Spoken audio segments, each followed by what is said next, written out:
Hello friends, कैसे हो आप सब। आई होप कि आप बहुत ही अच्छे होंगे और आप सबका करियर बहुत बढ़िया चल रहा होगा। सो फ्रेंड्स, स्वागत है आपका मेरे इस यूट्यूब चैनल पे जिसका नाम है इन्वेस्टमेंट पथ। और आज मैं इस वीडियो के थ्रू एक इंश्योरेंस एजेंट की लाइफ की बहुत ही कड़वी सच्चाई के बारे में बात करने जा रहा हूँ कि एक इंश्योरेंस एजेंट की लाइफ कैसी होती है, क्या वो अच्छे से जीवन यापन कर पाते हैं, ठीक है, कितना कमा पाते हैं।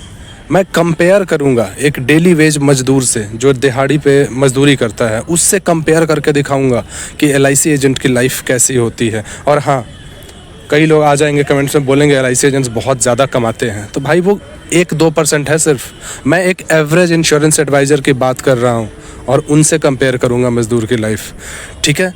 तो आई होप कि आपको इस वीडियो से एजुकेशन मिलेगी, सीख मिलेगी, समझ मिलेगी कि आपको लाइफ में इंश्योरेंस एडवाइज़र बन के और क्या क्या करना है, ठीक है। तो आप सबसे रिक्वेस्ट है कि इस वीडियो को पूरा देखिएगा और अगर आपको अच्छा लगे ये वीडियो तो इसको ज़्यादा से ज़्यादा शेयर भी करिएगा। एंड अभी तक अगर आपने मेरे चैनल को सब्सक्राइब नहीं किया है तो आप सभी से रिक्वेस्ट है कि प्लीज़ इसको शेयर कर ले अभी, और इसको ज़्यादा से ज़्यादा लोगों को शेयर भी करें जिससे कि बाकी सब भी इसको सब्सक्राइब करें। तो फ्रेंड्स, अब इसमें मैं, जैसे कि आप थंबनेल में देख पा रहे हैं, मैं यहाँ पे बताने वाला हूँ। सो थंबनेल के अकॉर्डिंग आप यहाँ पे आपको आइडिया हो ही गया होगा कि भारत में एक बीमा सलाहकार यानी इंश्योरेंस एडवाइज़र का लाइफ, उसका संघर्ष और सच्चाई, जो कड़वी सच्चाई है, उसके बारे में इस वीडियो में आज मैं डिस्कशन करूंगा। अब सबसे पहले ये जान लेते हैं कि इंश्योरेंस एडवाइज़र या बीमा सलाहकार एक्चुअली में कौन होता है। तो आप देख पा रहे होंगे, जीवन बीमा योजनाओं की जानकारी देकर परिवारों को आर्थिक सुरक्षा प्रदान करना एक इंश्योरेंस एडवाइज़र का काम होता है। आप खुद समझ सकते हैं कितना बड़ा काम कर रहा है इंश्योरेंस एडवाइज़र पहले पॉइंट से ही। एक फैमिली जो डिपेंडेंट है अपने गार्जियन के ऊपर, उसकी अगर डेथ होती है तो उस पर क्या क्या संकट आती है, क्या क्या परिस्थिति आती है, उनसे उबरने में हेल्प करता है एक इंश्योरेंस एडवाइज़र। ग्राहकों की ज़रूरत समझकर सही योजना सुझाना, एक इंश्योरेंस एडवाइज़र ट्रेंड एडवाइज़र होता है। अगर किसी को इंश्योरेंस पॉलिसी लेना है तो वो ऑनलाइन भी ले सकते हैं या कहीं से भी ले सकते हैं, लेकिन इंश्योरेंस एडवाइज़र क्या करता है कि एक कस्टमर की नीड को समझता है और उस नीड के बेसिस पे उनको अच्छी पॉलिसीज़ बताता है। अब मैं उन इंश्योरेंस एडवाइज़र्स की बात नहीं कर रहा जो अपने फ़ायदे के लिए पॉलिसीज़ देते हैं, क्योंकि उनकी भी संख्या बहुत है, लेकिन एक्चुअल जो इंश्योरेंस एडवाइज़र है वो क्या करते हैं वो यहाँ पे मैं बता रहा हूँ। तो वो नीड को समझते हैं और उसके बेसिस पे जो भी बेस्ट पॉलिसीज़ होती हैं वही कस्टमर को सजेस्ट करते हैं। तीसरा जो है वो ये कि देश की आर्थिक विकास में योगदान, लेकिन खुद की आर्थिक स्थिति अक्सर बहुत ज़्यादा कमज़ोर। आप देखते होंगे न्यूज़ में कि एलआईसी ने वर्ल्ड रिकॉर्ड बनाया, गिनीज़ बुक में इनका नाम चला गया सबसे ज़्यादा पॉलिसीज़ करने का, सबसे ज़्यादा पॉलिसीज़ सेल करने का, ठीक है। आर्थिक विकास में जो देश की है, इंश्योरेंस एडवाइज़र्स का बहुत ज़्यादा योगदान है। अगर हम इंडिविजुअली बात करें एक इंश्योरेंस एडवाइज़र की, उनकी हालत बहुत ही खस्ता है, कमज़ोर है। अब यहाँ पे हम आगे बात करते हैं कि उनकी दिनचर्या क्या होती है। एक इंश्योरेंस एडवाइज़र है, उनका पूरा दिन कैसे गुजरता है, क्या करते हैं वो पूरे दिन इंश्योरेंस पॉलिसीज़ को सेल करने के लिए। तो सबसे पहली जो चीज़ है वो ये है कि प्रॉस्पेक्ट कस्टमर, यानी जो संभावित जो कस्टमर होते हैं, यानी कि उन कस्टमर्स की जो है तलाश करते हैं, संपर्क करते हैं उनसे जिनको पॉलिसीज़ की नीड है, जिनको पॉलिसीज़ लेनी चाहिए, जिनके पास पॉलिसीज़ है ही नहीं इंश्योरेंस की। तो सुबह से लेकर शाम तक प्रॉस्पेक्ट कस्टमर से मुलाकातें करते हैं, कॉन्टैक्ट्स बनाए रखने के लिए डेली ये लगे रहते हैं बेचारे जो इंश्योरेंस एडवाइज़र्स हैं। दूसरा अगर हम बात करें तो योजना समझाना और फॉलोअप करना, इंश्योरेंस पॉलिसीज़ को बार बार समझाना कस्टमर्स को, उनको रियलाइज़ कराना कि भाई आपको इसकी नीड है, फॉलोअप करना बार बार। लोग तंग आ जाते हैं कि भाई इंश्योरेंस एडवाइज़र कितना कॉल करता है, बट ये नहीं समझते कि उन्हीं के लिए कॉल कर रहा है, उन्हीं की भलाई के लिए वो बार बार कॉल कर रहा है। तीसरा, अस्वीकृति का सामना, एक इंश्योरेंस एडवाइज़र को बहुत ही ज़्यादा रिजेक्शन का सामना करना पड़ता है। 10 में से 10 में से क्या, मैं तो ये बोलूँगा जो एक नॉर्मल फिगर है, 20-30 लोगों से कांटेक्ट करेंगे तो 1 या 2 पॉलिसी सेल होंगी। तो बहुत ज़्यादा उनको रिजेक्शंस का सामना करना पड़ता है, जिससे कि डीमोटिवेशन भी आ जाती है इसको लेके।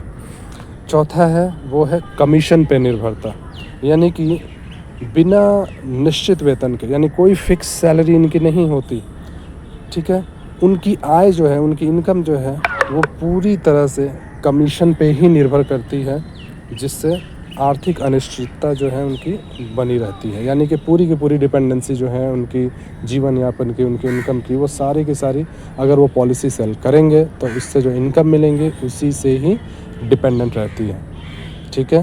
तो ये समझ लिया हमने उनकी दिनचर्या, उनका काम। अब मैं कंपेयर करूँगा एक थका हुआ बीमा कलाकार, एक हारा हुआ बीमा कलाकार, एक एवरेज बीमा सलाहकार यानी जो इंश्योरेंस एडवाइज़र, और एक मज़दूर, इनकी तुलना में करता हूँ। तो आप यहाँ पे देखिए इनकी इकोनॉमिक्स कंडीशन यानी आर्थिक स्थिति के बारे में मैं बताता हूँ कि एक इंश्योरेंस एडवाइज़र और मज़दूर दोनों में से किसकी अच्छी है। तो आप देख पा रहे होंगे बीमा सलाहकार की जो मासिक आय है वो एवरेज जो है इंडिया में वो है 7,000 से 10,000। मैं अगेन वो 1-2% इंश्योरेंस एडवाइज़र की बात नहीं कर रहा, जिनका बैकअप बहुत अच्छा है, जो पहले से ही रिच थे या फिर गरीब भी थे, जो आपने कहानियाँ में अक्सर सुना है कि बहुत गरीब था, चपरासी था, उसको एजेंसी दे दी और वो आज करोड़पति बन गया। वो सब कहानियाँ होती हैं, ठीक है। रेयर केसेस ही होते हैं, और वो भी अगर उनके पीछे किसी का हाथ होता है, सपोर्ट होता है। तो मासिक आय जो है एक इंश्योरेंस एडवाइज़र की जो कमाई होती है 7,000 से 10,000 के बीच में, कई बार तो महीनों तक कोई इनकम ही नहीं होती। अगर पॉलिसी सेल नहीं की तो भाई कोई इनकम नहीं है, सिंपल सी चीज़ है। इसके कारण जो परिवार का भरण पोषण है और कर्ज, उसका बोझ उसके ऊपर आ जाता है। अगर पॉलिसी सेल नहीं करती, इनकम नहीं होती, तो मजबूरी में कर्ज लेना पड़ता है जीवन यापन करने के लिए, और वो उनके ऊपर एक बोझ बन जाता है। अब बात करते हैं एक मज़दूर की जो डेली कमाई करता है। तो मज़दूर की जो मासिक आय है आजकल वो 8,000 से ज़्यादा है, यानी कि इंश्योरेंस एडवाइज़र्स के बराबर या उससे थोड़ा ज़्यादा है। क्योंकि आप खुद देखते होंगे एक दिहाड़ी मज़दूर को घर में आप काम करने के लिए भी बुलाएंगे ना, जो घर में कंस्ट्रक्शन चलता है, तो जो मिस्त्री होगा वो तो 1,000, 1,200, 1,500 लेगा, जो मज़दूर होगा वो भी 800 से 1,000 रुपये लेते हैं डेली में, ठीक है। दूसरा, नियमित काम मिलने पे स्थिर आय। अगर इनको डेली काम मिलता रहता है, जैसे कि आजकल डिमांड है उनके मज़दूरों की, तो उनकी नियमित आय बनी ही रहती है। मेहनत होता है, मेहनत इंश्योरेंस एडवाइज़र में भी होता है, लेकिन इसमें जो है फिक्स होता है कि हाँ भाई चलो हर जगह कंस्ट्रक्शन चल रहा है, आपको कुछ ना कुछ काम मिल जाएगा। तीसरा, कम वित्तीय अस्थिरता। इनको वित्तीय अस्थिरता कम होती है क्योंकि भाई इनका सीजन होता है, चलो कमा लिया फिर उसको यूटिलाइज़ कर लिया। तो मज़दूर हम यहाँ पे देख रहे हैं, उनकी इकोनॉमिक कंडीशन, आर्थिक स्थिति एक इंश्योरेंस एडवाइज़र से थोड़ी ज़्यादा बेहतर है, ठीक है। तो आप भी देख सकते हैं, ये तुलना दर्शाता है कि अधिकांश जो इंश्योरेंस एडवाइज़र हैं उनकी आर्थिक स्थिति दैनिक मजदूर से भी बदतर है, जो कि एक गंभीर सामाजिक और आर्थिक समस्या है। बिल्कुल, बहुत ही गंभीर समस्या है। वो बंदा, वो इंश्योरेंस एडवाइज़र जो कि आपकी सलामती के लिए, आपकी लाइफ के लिए अच्छा काम कर रहा है, वो आज स्ट्रगल कर रहा है जीवन यापन करने के लिए। अब यहाँ पे बात करते हैं कि कमज़ोर क्यों होते हैं आर्थिक रूप से बीमा सलाहकार। तो इसमें जो है वो है कमीशन आधारित आय। अगेन जो मैं बता रहा हूँ, आय की कोई गारंटी नहीं होती, इनकम की कोई गारंटी नहीं रहती। पॉलिसी सेल करेंगे तो कमीशन मिलेगी, नहीं तो नहीं मिलेगी। जागरूकता की कमी, बीमा के प्रति आम लोगों में जागरूकता की कमी से बिक्री में बाधा आती है। सेम 50 लोगों 100 लोगों के पास जाएंगे तो 1-2 लोग लेंगे, बाकी लोग नहीं लेंगे। उन्हें समझेगा कि यार ये अपनी फ़ायदे की चीज़ कर रहा है, ठीक है, उसे अपना कमीशन की पड़ी है। लेकिन ये नहीं समझते, ये जागरूकता की कमी है कि भाई ये आपके फ़ायदे का सौदा है, आपके लिए ये इंश्योरेंस एडवाइज़र आया है। तीसरा है हाई कंपटीशन, उच्च प्रतिस्पर्धा। बाज़ार में जो है अत्यधिक प्रतिस्पर्धा और ग्राहकों में विश्वास की कमी एक चुनौती है। इंश्योरेंस एडवाइज़र्स लाखों में है, सिर्फ LIC में ही 11-12 लाख है, बाकी सब कंपनीज़ का मिला दे तो बहुत ज़्यादा है। कंपटीशन बहुत ज़्यादा है, ऑनलाइन इतनी सारी आ चुकी हैं, पॉलिसी बाज़ार और कई कंपनीज़।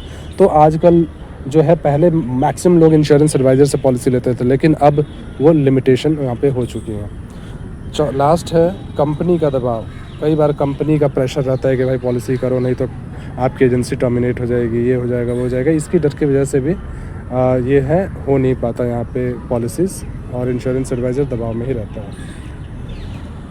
एक कहानी भी है रमेश कुमार जी की, यहाँ पे रमेश कुमार जी बोलते हैं, मेरा नाम रमेश कुमार है, मैं 5 सालों से दिल्ली में एक इंश्योरेंस एडवाइज़र के रूप में काम कर रहा हूँ और मेरी मासिक आय लगभग 8500 रुपये है। इस आय में परिवार का जो है सर्वाइवल और बच्चों की पढ़ाई के लिए कर्ज चुकाना बहुत मुश्किल हो जाता है। कई बार मैंने बड़ी योजनाएं बेची है, लेकिन कमीशन समय पर नहीं मिला, फिर भी उम्मीद और मेहनत से काम जारी रखता हूँ। ये उनकी लाइफ है रमेश कुमार जी की। अब बीमा सलाहकारों की बेहतर भविष्य के लिए क्या ज़रूरत है, जिसको सरकार को, संस्था को ध्यान रखना चाहिए, वो ये कि बीमा क्षेत्र में पार्शियलिटी और समर्थन बढ़ाना। बीमा जो एडवाइज़र्स हैं उनको एक फ़िक्स आय देनी चाहिए, फ़िक्स सैलरी देनी चाहिए, ठीक है। कुछ लिमिटेशन रखिए पॉलिसी की, बट एक फ़िक्स आय हमेशा होनी चाहिए। बेहतर प्रशिक्षण, उनको अच्छी ट्रेनिंग देनी चाहिए और अच्छी फैसिलिटीज़ देनी चाहिए। कंपनीज़ देती हैं, LIC और कई अच्छी कंपनी, लेकिन ये टोटल ओवरऑल इंश्योरेंस सेक्टर में होना चाहिए। और समाज में इनको सम्मान देना होना चाहिए, यानी किसी के पास जा रहे हैं तो उनको बिठाएं, समझें कि भाई एक आया है बंदा जो हमारी लाइफ के बारे में बात करेगा, हमारी सुरक्षा के बारे में बात करेगा, हमारी फैमिली की सुरक्षा के बारे में बात करेगा। तो ये सारी चीज़ें बहुत ज़रूरी हैं और अगर ये सब होंगे तभी एक इंश्योरेंस एडवाइज़र अपने परिवार और देश के लिए बहुत ही अच्छा योगदान दे पाएंगे और एक सम्मानजनक जीवन जी पाएंगे। सो गाइज़, ये थी वीडियो। आई होप आपको पसंद आया होगा कॉन्टैक्ट। अगेन बता रहा हूँ, अगर आपने सब्सक्राइब नहीं किया प्लीज़ सब्सक्राइब कर लीजिए मेरे चैनल को और इसको ज़्यादा से ज़्यादा शेयर करिएगा। Thank you.